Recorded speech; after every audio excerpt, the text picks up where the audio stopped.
Hey guys, in this video we are going to learn how you can create folder on your laptop.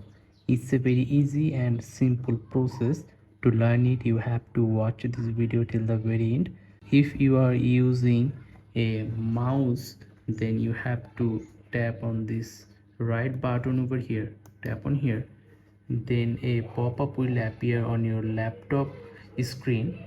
Then from here all you need to do is just tap on new, and after click on this new, a drop down menu will appear, and from here at the top you will see an option called folder. Tap on here, and now as you can see that a folder is appear. Now you can rename it whatever you want.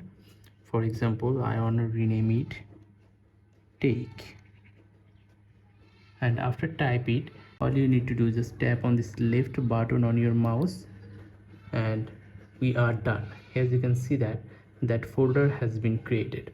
So now I'm going to open it,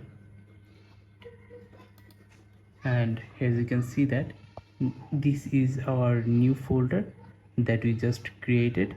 And now we can put anything we want, like I wanna put some photos on this folder. So all you need to do is just select the photos you wanna put on this folder, then tap and drag it to this window, and we are done. As you can see that these photos has been moved to this folder. So following this simple process, you can also create a new folder on your laptop, and you can put anything you want, like photos, videos, and whatever you want. I hope you understand the full process. If you think this video is useful, then don't forget to like this video and subscribe to the channel. Goodbye.